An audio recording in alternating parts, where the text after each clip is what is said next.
The Columbia Network takes pride in presenting Orson Welles in the first production of a unique new summer series by the Mercury Theater on the Air.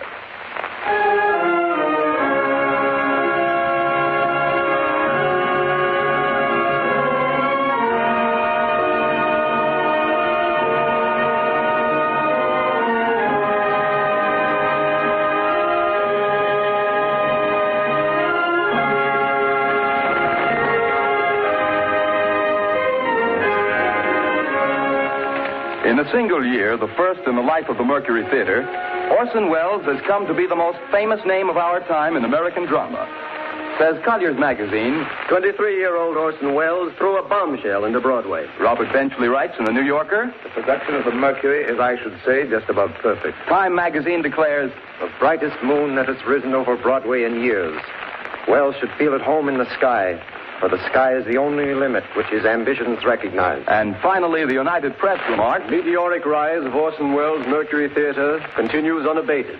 With 4 hit shows in its first year, the Mercury might well close its door on a season unparalleled in Broadway history. But Mr. Welles has long been working on a project for a greater audience, the Broadways of the entire United States. The Columbia Network is proud to give Orson Welles the opportunity to bring to the air those same qualities of vitality and imagination that have made him the most talked-of theatrical director in America today. And it is this project which Columbia brings you this summer. The first time in its history that radio has ever extended such an invitation to an entire theatrical institution. But here is Orson Welles himself to tell you about it. The director of the Mercury Theater, the star and producer of these programs, Orson Welles. Good evening. We're starting off tonight with the best story of its kind ever written. You will find it in every representative library of classic English narratives. It is Bram Stoker's Dracula. The next time I speak to you, I am Dr. Arthur Seward. George Gourouris plays Jonathan Harker, and Martin Gable plays Dr. Van Helsing. It is Dr. Seward who tells the story, and so for the moment, goodbye, ladies and gentlemen. I'll see you in Transylvania. The Mercury Theater on the Air presents Orson Welles as Count Dracula in his own version of Bram Stoker's great novel, Dracula.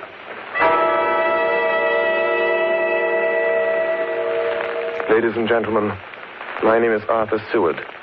I'm here tonight to bear witness to the truth of certain events which you may find it hard to believe, but I ask you to believe them. I have here certain documents, telegrams, clippings from the press of the day, memoranda, and letters in various hands.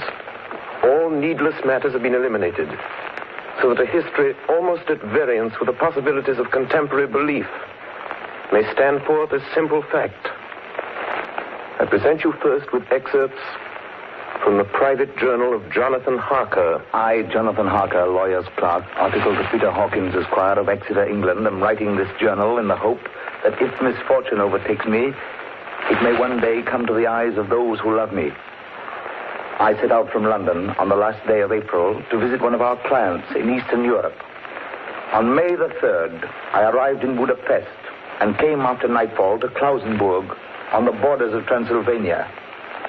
At Bistritz, there was a letter of welcome for me from our client, informing me that his carriage would await me at the Borgo Pass. It was signed Dracula.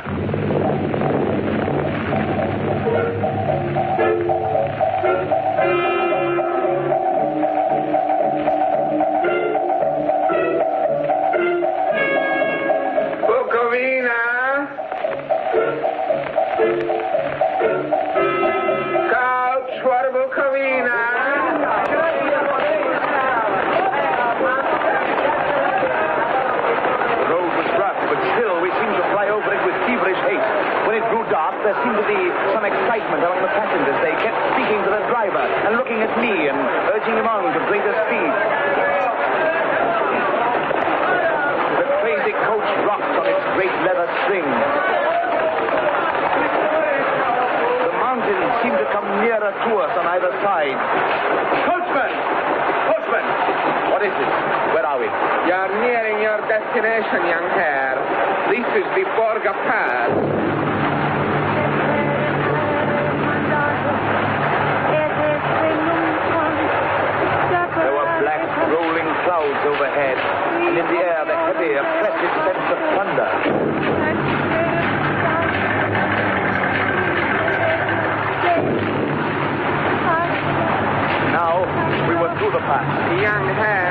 unexpected after all.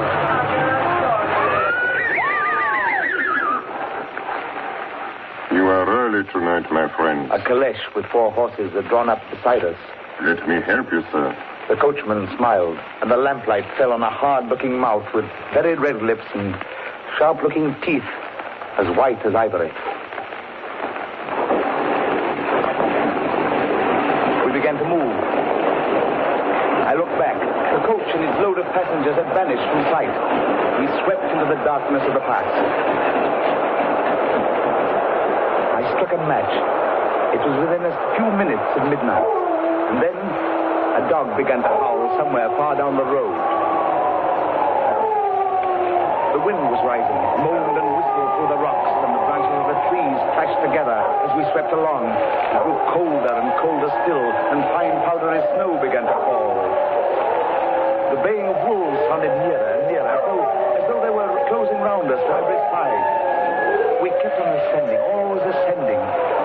The howling of wolves was growing less. Presently, it ceased altogether. And just then, the moon broke through the black clouds. I saw around us a ring of wolves running alongside the carriage. In silence, with white teeth and lolling red tongues, with long sinewy limbs and shaggy hair. Welcome to my house. I must have fallen asleep. The carriage had pulled up in the courtyard of a vast ruined castle. The coachman was nowhere to be seen. Welcome to my house. Come freely, go safely, and leave something of the happiness you bring. Count Dracula? I am Dracula. His face was strong, very strong, aquiline. The mouth, so far as I could see under the heavy mustache, was fixed and rather cruel-looking, with peculiarly sharp white teeth. You hear them, Mr. Harker. The wolves? The children of the night, as you say, Mr. Harker. The wolves. Listen. Come now. There are many things you must tell me tomorrow. Of England and of the estate there you have purchased for me. Yes. The estate is called Carfax, I believe. Yes, that is so. But now I will detain you no longer. You will find your room in readiness. And I advise you not to leave it during the night.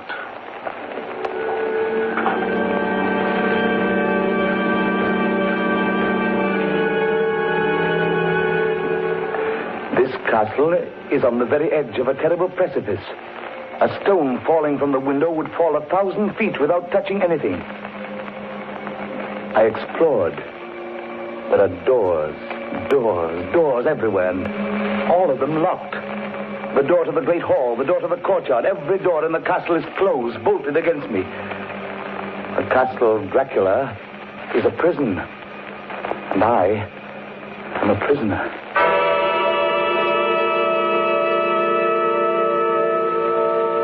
The next night, I couldn't sleep. So after a few hours, I got up and, lighting my candle, I placed my shaving mirror on the dressing table and was just beginning to shave. You seem restless, Mr. Harker. I hadn't seen him, although the reflection of the glass covered the whole room behind me. I turned to the glass again. I could see him over my shoulder, but there was no reflection of him in the mirror. It was blank. I started and cut myself on the side of the throat. The blood was trickling down my neck. Count, my mirror! The blood! The blood! Wipe the blood from your face, Mr. Harker. And take care how you cut yourself. It is more dangerous than you think in this country.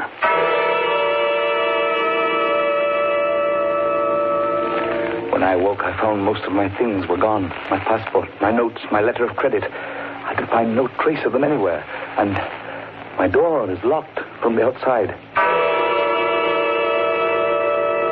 June 20th. There is work of some kind going on in the castle.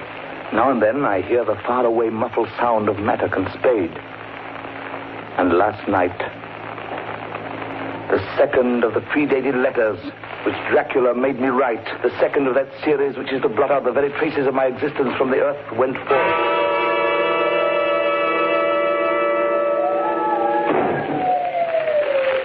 Count Dracula. Yes, my young friend. Well, what of me? When am I free? When can I leave this place? Free? Mr. Harker, you're always free. You want to leave? Would you like to leave tonight? Yes, in God's name. My dear young friend, not an hour shall you wait in my house against your will. Come, follow me.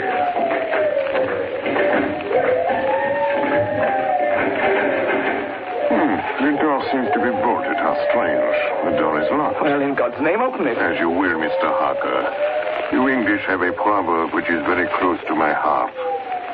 Welcome the coming, speed the parting guest. Good night, Mr. Harker. Shut the door! Shut the door! I tell you, shut the door! Shut! The door is shut, Mr. Harker. I take it you will remain.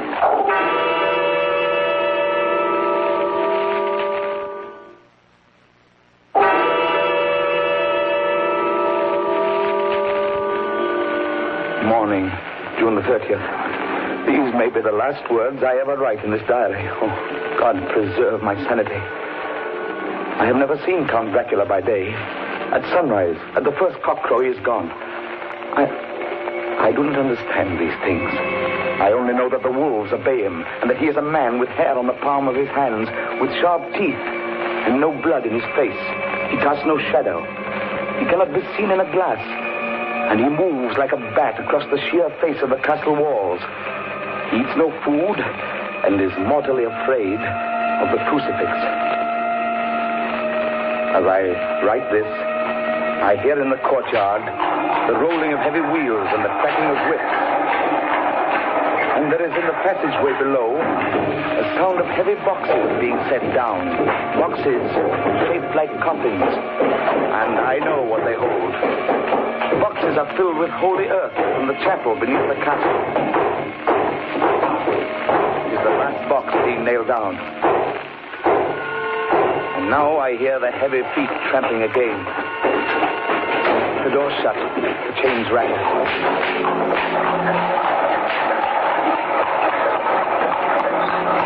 In the courtyard and down the rocky way, the roll of heavy wheels, the crack of whips.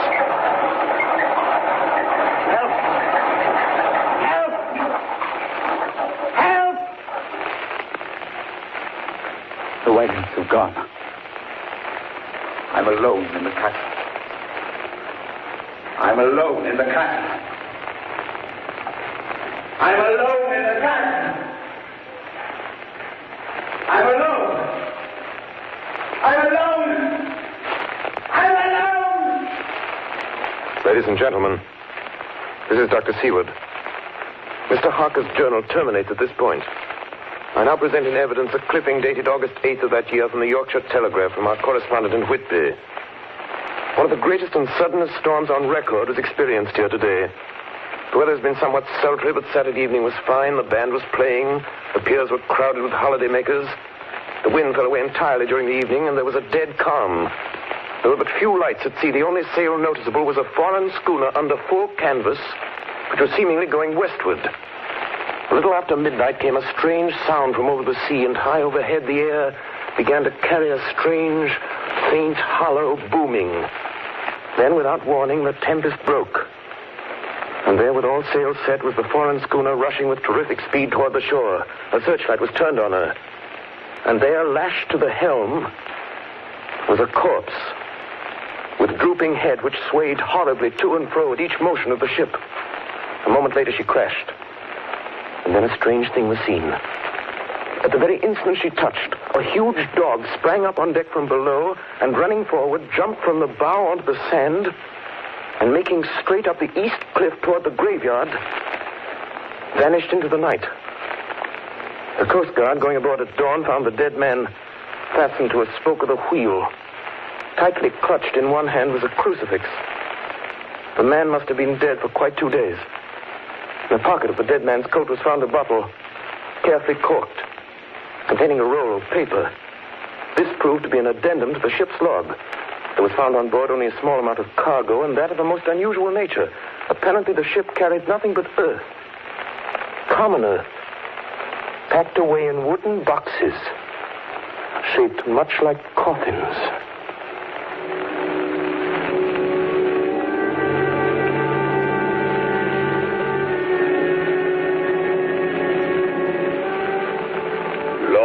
the Demeter. July 6th. Finished taking in cargo, a queer cargo, boxes of earth. At noon, set sail, east wind, fresh. Crew, 4 hands, 2 mates, cook, and myself, captain. July 11th. Entered Bosporus. At dark, passed through Dardanelles. Mate reported in morning that one of crew, Valjoden, was missing. Took larboard watch 8 bells last night. He was relieved by Chalicia. Came to his bunk. Something aboard the ship. No. Don't laugh, Captain. In the rain last night. Oh? A tall, thin man go up companionway and along the deck forward and disappeared. When I go to the bow, no one. And the hatchways all closed. July 22nd. Rough weather last 3 days. All hands busy with sails. No time be frightened. Past Gibraltar and out through straits. All well. July 24th. Last night, another hand was lost. Disappeared. By Chalicia. Leave off watch midnight. Then we never see him again. Double watch now. I don't take watch alone no more. Double watch. Double watch. July 29th. Had single watch tonight as crew too tired to double. When morning come... Hey! Hey, Milo! Banoitin! Banoitin! Is Banoitin below? Banoitin's gone! Oh, Banoitin's gone like the others. Like all the others. The mate and I have agreed to go armed henceforth, July 30th. Last night, we are nearing England. Weather fine. All sails set. Captain! Captain! The man in the watch in the stairs was missing! Both missing! Now, only self and mate and 1 hand left to work ship. August 3rd. 2 days of fog and not a sail sighted. At midnight, I went to relieve the man at wheel, and when I got to it, found no one there. It's here. I know it now. I saw it. Like a man, tall and thin and ghastly pale. It was in the bows looking out. I gave it the knife, and my knife went through it. What? Empty as air. What is it? What are you talking about? It's here, and I'll find it. It's in the hold. In one of those boxes of earth. I'll unscrew them one by one and see. And see. He is mad. Stark raving mad. It's no use my trying to stop him. He can't hurt those big boxes. They are invoiced as common earth. I know the secret now. The sea will save me from him. That's all that's left. That's all that's left. August 4th. I am all alone on my ship. And still the fog. I dared not go below. I dared not leave the helm. So here all night I stayed. And in the dimness of the night, I saw it.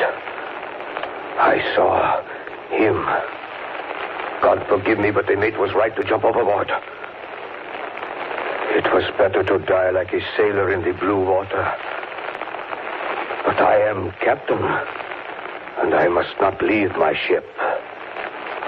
I shall tie my hands to the wheel when my strength begins to fail.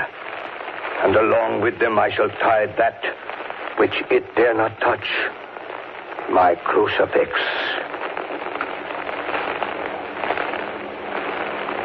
I am growing weaker, and the night is coming on. God and the Blessed Virgin help a poor ignorant soul trying to do his duty.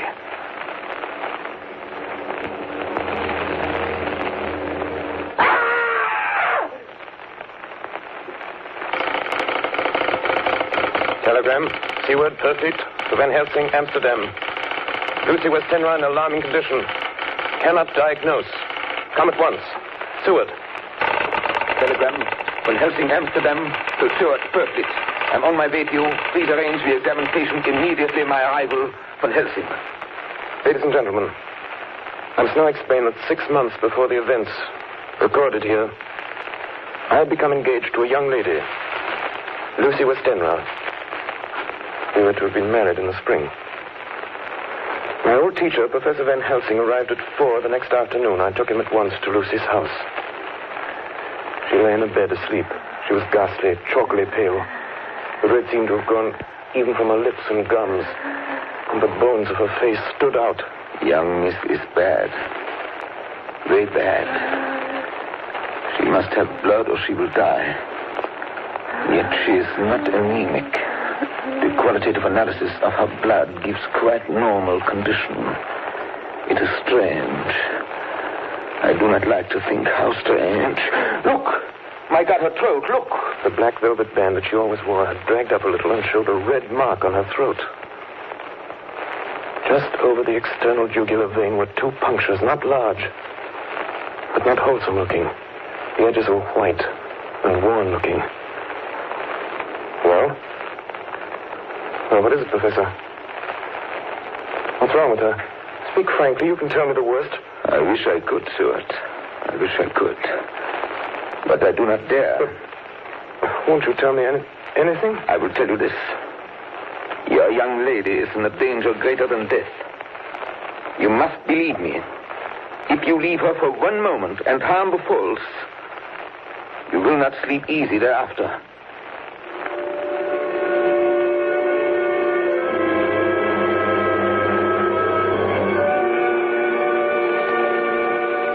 September 8th. I sat up all night with Lucy. Arthur, I'm afraid. Night, dear. You can sleep tonight. I'm here watching you. Nothing can happen. And I promise if any sign of bad dreams, if I see anything, I'll wake you at once. You will? Will you really? Then I'll sleep. I sat all night by her bedside. She did not wake once during the night, although her brows or a bat or something flapped almost angrily against the window panes. September 11th. Still quoting from my private journals. At this time that I received a message from Purfleet. Read 10:20 p.m. St. John's Hospital, serious complications, case 891, your immediate presence, London, imperative. I had no choice. Sometime later, a paper was found among Lucy Westenra's belongings. I write this and leave it to be seen so that no one may by any chance get into trouble through me. I went to bed as usual, taking care that the window was closed, as Dr. Van Helsing had directed. About 2 in the morning, I awakened. I went to the door, called out, "Arthur! Arthur!" There was no answer. Something's broken the window. I'm in the room, alone. I dare not go out. The house seems empty. The air is full of specks, floating, circling in the draught from the window. The light burns blue, dim. What am I to do? Something very sweet and very bitter all around me. And I seem sinking into deep water. You shall be flesh of my flesh, blood of my blood. September 12th. Late. Only resolution and habit can let me make an entry tonight. We found her sprawled on the floor. There was a draft in the room from the broken window. Her throat was bare, showing the 2 wounds, looking horribly white and mangled. We are too late, my friend. We have failed. God's will be done. She's dying. Yes. She's dying. Stay beside her. It will make much difference, mark me, whether she dies conscious or or in her sleep.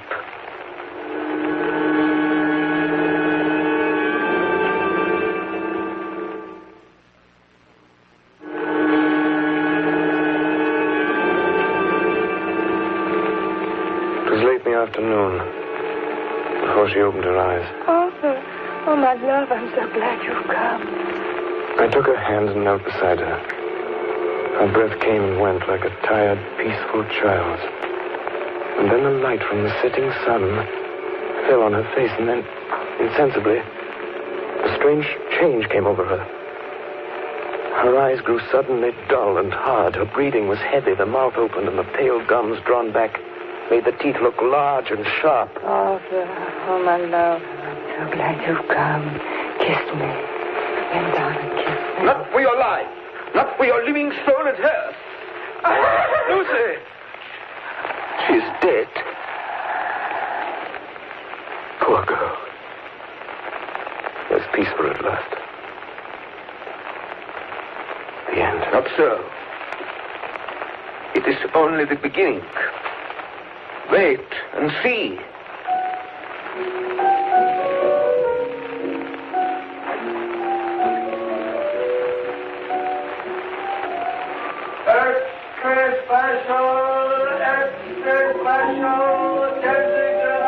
Westminster Gazette, September 25th. A Hempstead mystery. The Kensington Horror, the stabbing woman, and the woman in black are vividly recalled to mind by a series of events that have taken place recently in the neighborhood of Hempstead. Several cases have occurred of young children straying from home or failing to return from their playing on the heath. In all these cases, the children have given as their excuse that they have been with a beautiful lady who offered them chocolates. In each case, the child was found to be slightly torn or wounded in the throat. The wound seemed such as might be made by a rat or a small dog.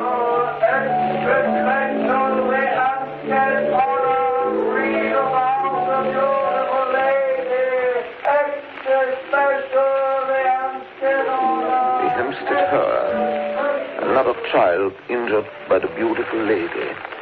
We have just received intelligence that another child missed last night was only discovered late in the morning.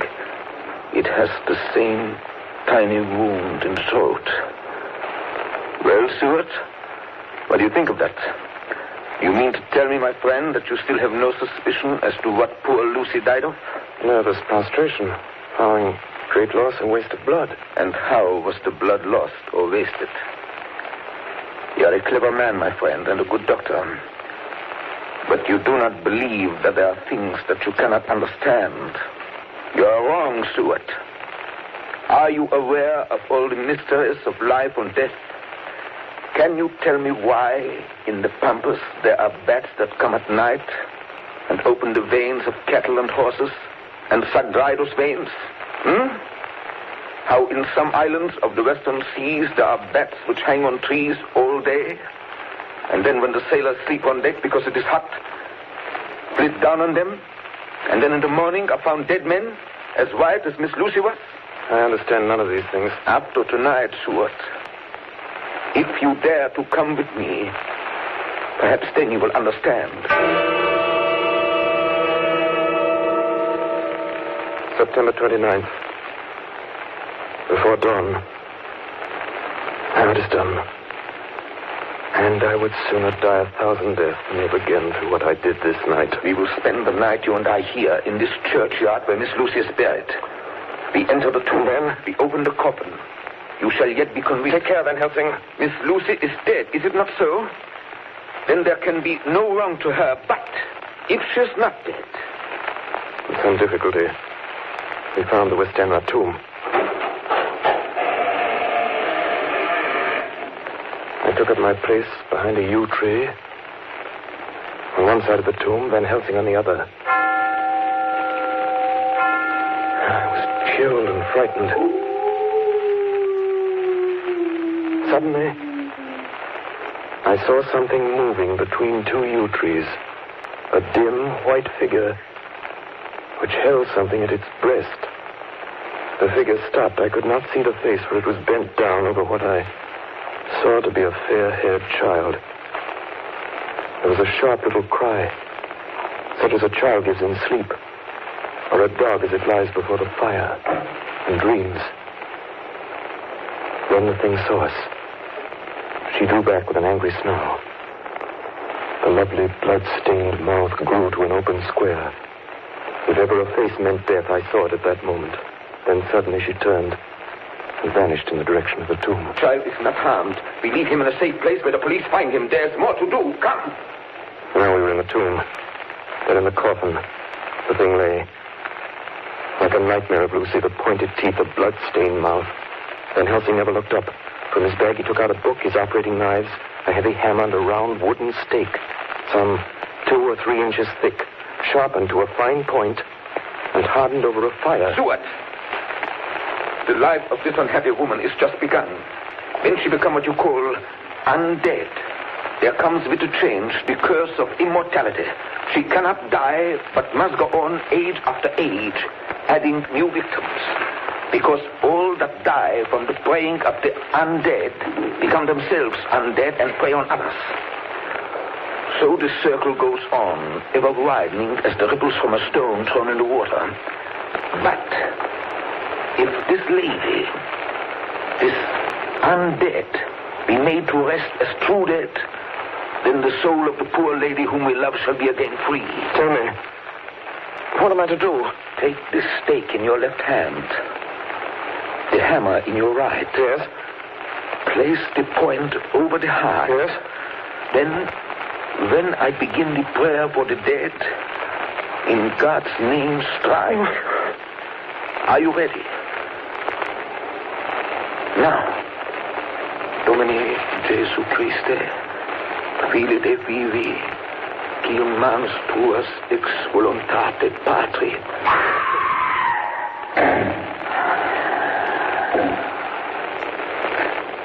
On the morning of July 11th, a man was found on the border of Transylvania.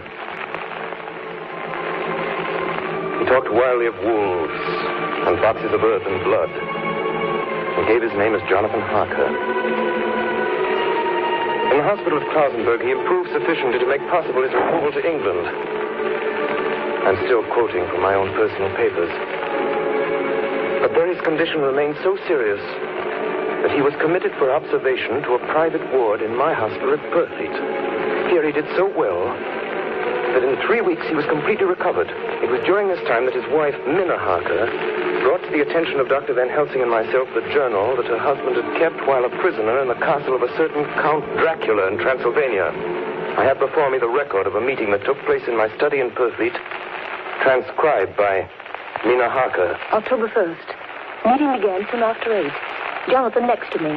Dr. Seward opposite to Van Helsing at the head of the table. My friends, there are such things as vampires. Had I known at first what now I know, one so precious life had been spared to many of us who love her. The vampire which is amongst us is of himself so strong that he can direct all the elements. The storm, the fog, the thunder. He can command all the meaner things, the moth and bat, the owl and the fox and the wolf. How, then, are we to begin our strike to destroy him? How shall we find his place?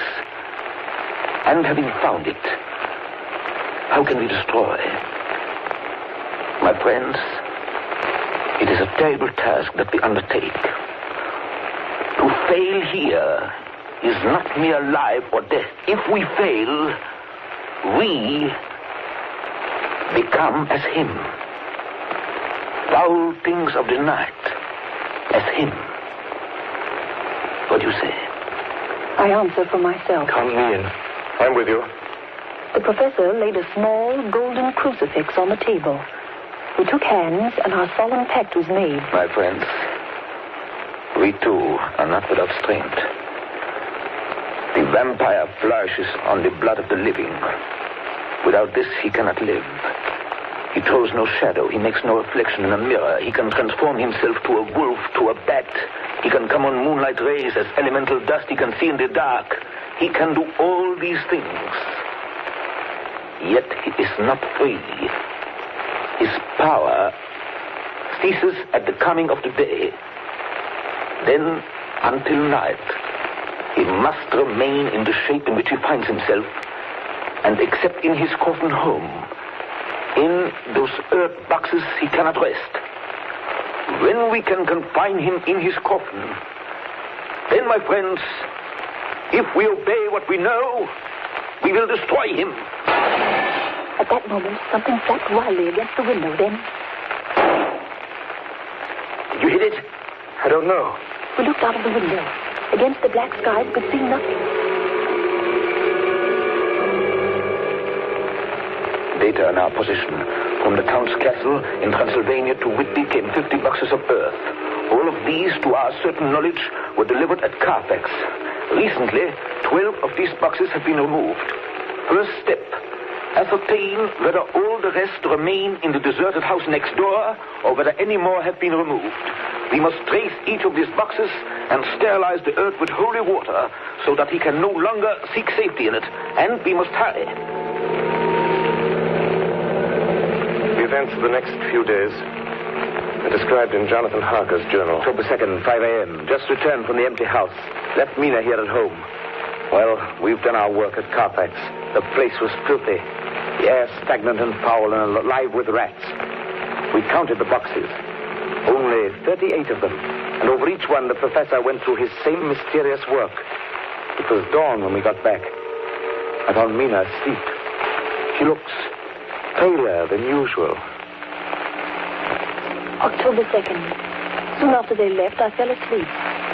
I remember hearing the sudden barking of the dogs. And then there was silence. I got up and looked out of the window. There was a thin streak of white mist moving across the grass along the wall of the house. It dawned on me that the air in the room was heavy and dank and cold.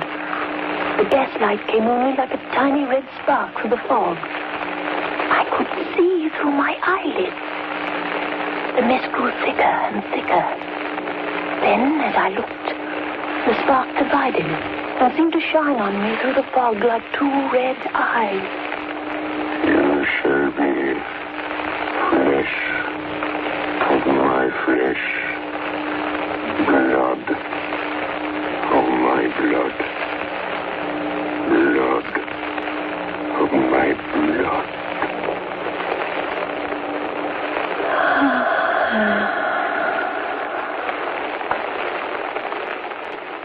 October 2nd, 8 p.m.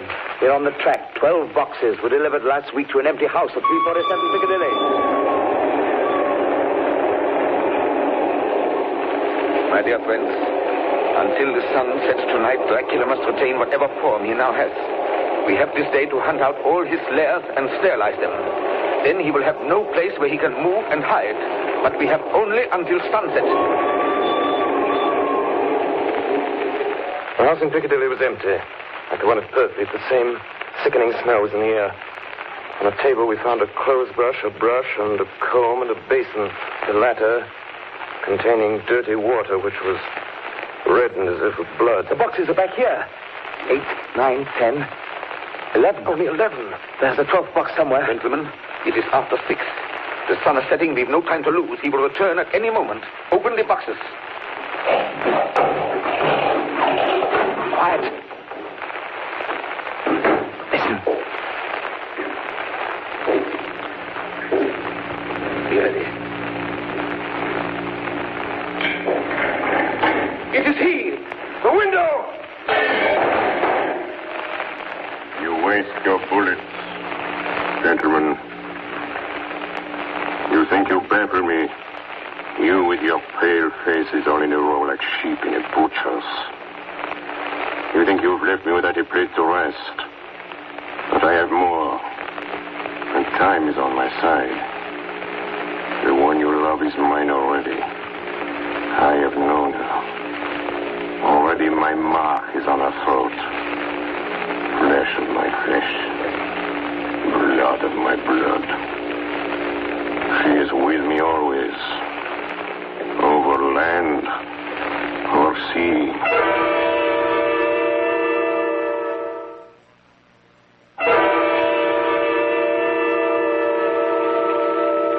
October 4th morning. Another meeting in the study find that last remaining box, gentlemen. We must find it. As long as that earth exists impure, as long as there remains one place of refuge for Dracula, there is no safety and no peace for any soul in England. And for the undead, never peace so long as he lives. Blood of my blood. Blood of my blood. Mina, how do you know that? Quiet. With me always, over land and sea. Mina, darling, how did you know that Dracula said those... I don't know. The words just came. Strange. There are times when somehow I feel that I'm with him. At sunset? Yes. Just at sunset. And again at sunrise. Dr. Van Helsing, if I could... If at that time you... Have you the carriage? Carriage for what? What do you mean? Dr. Van Helsing here will question me. I will question her, yes. In a state of hypnosis. The one you love is already mine, he said. She is with me always, over land or sea. Ah, Count Dracula. Perhaps she will betray you if she is really with you, this one we love. Who knows? If she is really with you over land or sea. Blood of my blood. Mina. Yes? Answer me, Mina. Are you with him? Yes, I am with him. Where are you? I do not know. It is all dark. What do you hear? The lapping of water. I can hear it on the outside. Then you are on a ship. Yes. What else do you hear? There is the creaking of an anchor What are you chain. doing? Still. Oh, so still. It is like death. It's like death. Here is a report from Matson Peabody, shipbrokers. Dated October 5th, according to Lloyd's list, the only sailing ship that left for the Black Sea yesterday was the Tsarina Katrina, bound for Varna. Some hours before she sailed, a man came alongside, all in black, driving a cart with a great box in it. This he lifted down single-handed and carried below. No one remembers having seen him after that, as heavy mist came up over Doolittle Dock until sailing time. The rest of London Harbor remained completely clear. Our plans are made. The average sailing time from London to the Black Sea is 3 weeks. We can travel overland to the same place in 3 days. We shall be there waiting for him when he arrives. October 15th, arrived Varna about 5 o'clock. Mina seems stronger. Every morning before sunrise and just before sunset, she speaks to Van Helsing in a trance. Are you with him, Mina? Tell me, are you with him? I am with him. What can you see? Nothing. All is dark. What can you hear? I can hear the waves lapping against the ship and the water rushing by. The wind is high. I can hear it in the shrouds and the bow throws back the foam. So, the Tsarina Katrina is still at sea, hastening on her way to Varna. The Count cannot cross running water, so he cannot leave the ship without being observed. What do you hear, Mina? Lapping waves and rushing water. Darkness. Darkness and wind. A whole week of waiting. Daily telegrams from Lloyd's. Not yet reported. Rushing water and creaking masts. Darkness. Darkness and wind. October 24th. Telegram. Lloyd's, London to Harker. Tsarina Katrina reported this morning. From Dardanelles. Lloyd's, London to Harker, October 28th. Tsarina Katrina in heavy fog reported entering Galatz Harbor at 1 o'clock today. Galatz is 38 hours from here, and the first train for Galatz leaves at 6:30 tomorrow morning. My friends, we have lost.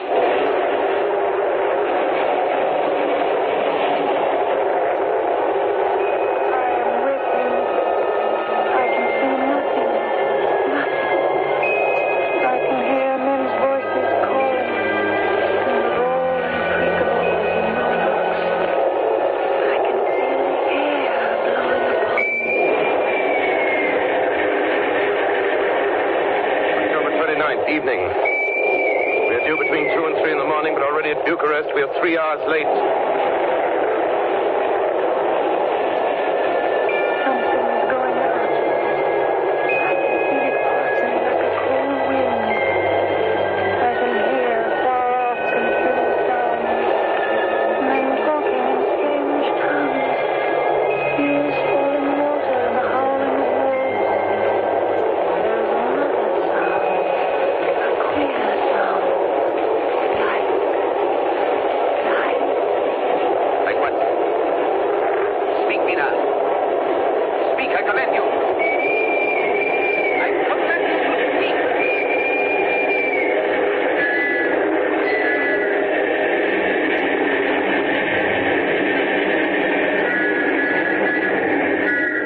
Arrived in Galatz. Saw Captain Zarina Katrina. A man come aboard with an order an hour before sunup to receive a box for a party by the name of Dracula.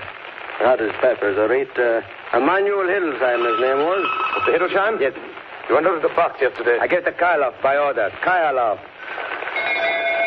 Mr. Kylov? I know. This morning they find him dead inside the churchyard of St. Peter. They find him dead with his throat torn open. October 30th evening, there are two ways in which Dracula can get back to his own place. By land or by water. We've examined the map and find the most likely river is the Serra. You and I, Seward, will charter a steam launch and follow him up the river. Van Helsing and Mina will take the train to Veresti, and from there they will From there we shall go in the track where Harker went, from District over to Borgo. If you have not caught him before, we shall be awaiting Dracula there.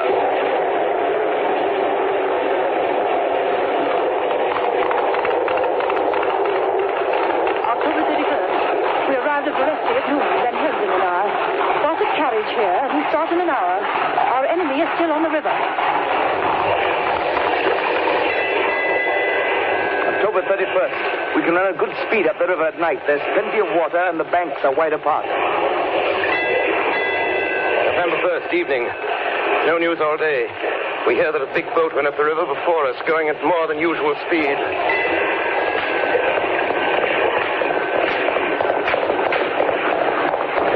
November 4th. All day driving. The country gets wilder as we go. By morning, we shall reach the Borgo Pass. November the 4th, evening. We've left the launch. We've got horses, and we follow on the track along the river. We are armed. Look! Quick! There they are now! Heading west! With the dawn, we could see the Slovaks some miles before us, dashing along the river with their wagons. On it is the great box.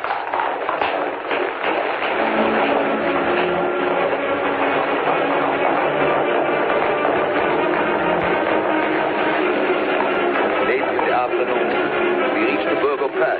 Van Helsing! Look! Look! We could see a long ray all around us. Far off, beyond the white waste of snow, was the river like a black ribbon curling. Between us and the river, not afar off, came a group of men, mounted Slovaks hurrying along.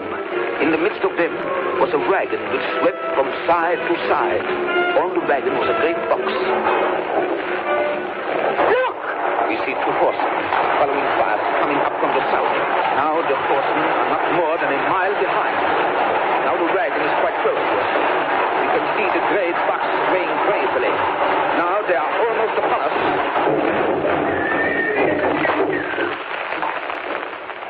Now has happened a strange thing. The wagon smashed into a great rock bed in the snow, lost its front wheels, and turned over on its side, jammed against the stone. The horses tore loose from their traces and bolted, and the Slovaks scatter and vanish after them. Then silence. Silence like comes after ringing a bell. Look! His face! It is Dracula. Sprawled out stiff and twisted in the smear of his own holy earth. The box, in falling, has emptied the dirt onto the snow. His face is old-looking. The skin is like paper. Dr. Seward, there's no time. Look at the sun. Sunset. In 1 minute there is darkness, and he is forever lost to us. Have you the stake of wood and the hammer? Here. Now, Seward, pray for us. Kneel down and pray. Harker, the stake of wood over his heart. Be not afraid, Harker. Do not look into his eyes. The hammer. Now, Harker, strike. Strike!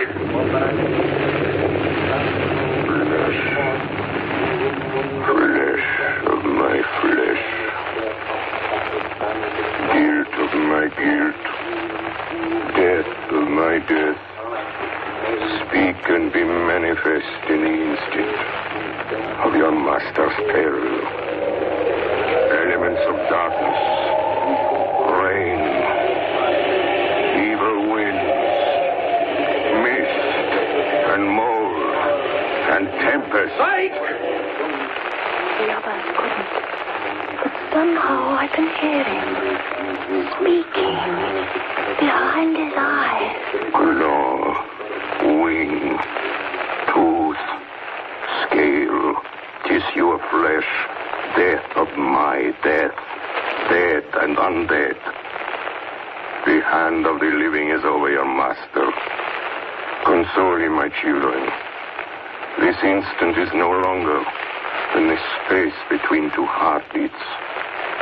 But the night is not here, and I am lonely. Come to your master, my children. Beguile him now in the instant of his peril. Beguile him with the sound of your names. Claw, wing, tooth, scale, tissue of flesh. Strike, Harker, strike! There is one very dear to me who has not answered. My love, Mina.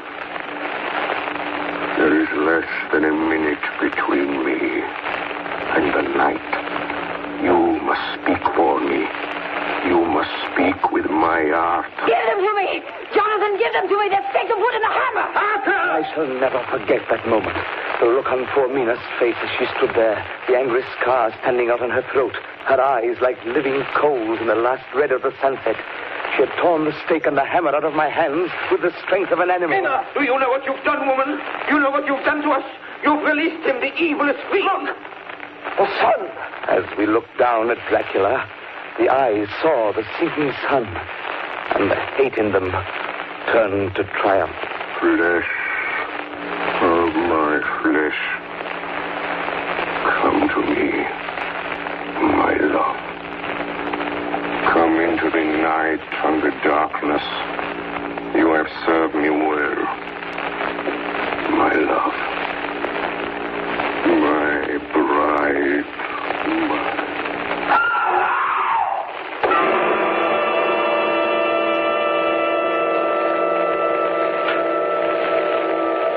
Ladies and gentlemen, all the evidence in this case is now before you. I've added nothing. And to the best of my knowledge, I've omitted nothing that might help to throw light on the extraordinary events of the year 1891, which culminated on that terrible evening in the Borgo Pass. There remains only this one last report. When Mina Harker seized the stake and hammer from her husband, I believe she was under some form of hypnosis. She herself remembers nothing. But whatever influence was at work on her, she must, at the last moment, have rejected it. For at the exact instant the sun disappeared, it was Mina Harker who drove the stake through the heart of the thing that called itself Dracula. At that same instant, even as we looked, the wound on the side of her throat was no more. As for Dracula, before the scream of the creature had died from our ears, the whole body crumbled into dust and passed from our sight. In the final moment of dissolution, there was in the face a look of peace, such as I never could have imagined might have rested there.